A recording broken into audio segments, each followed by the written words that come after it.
सबको अपना अपना रोल अदा करना चाहिए। बड़े बड़े मिनिस्टर रहे, मेरे दोस्त रहे, बिम्बल पे तो तवज्जो नहीं रहती रही, अपने अपने हल्कों में जो है वो दिलचस्पी लेते रहे। फरजान बिम्बर तारक फारूक साहब ने समानी में भी काम किया और बरनाला में भी काम किया, और थ्रू जहाँ जहाँ भी इनका एक सिस्टम है, मैं गया हूँ आज़ाद कश्मीर में, उन्होंने अपना उनका कंट्रीब्यूशन नज़र आता है। मिनिस्टर सिर्फ हल्के का नहीं होता, मिनिस्टर सिर्फ चंद लोगों का नहीं होता, मिनिस्टर पूरे एरिया का होता है, और पीएम भी एरिया का होता है। और जो लीडर है, और जो लीडर बन रहे हैं दोस्त, जो जिनको शौक है वो सुन लें कि लीडर पब्लिक प्रॉपर्टी होता है।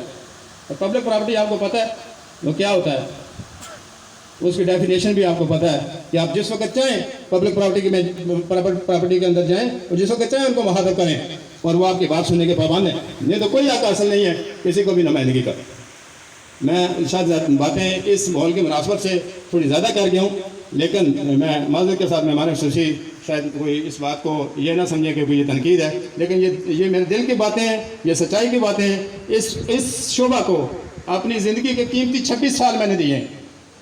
मैं 22-23 साल का था जनाब सीनियर वज़ीर हुकूमत, और 96 में जब आपने असम्बली की सियासत शुरू की तो मैंने 95 में, आप मेंबर कश्मीर कौंसिल थे, मैंने आपके साथ चलना शुरू किया, और आज तक अल्लाह के फजल करम से आपके काम काज, आप इलेक्शन हार के 2006 वाला आपने काम करके दिखाया।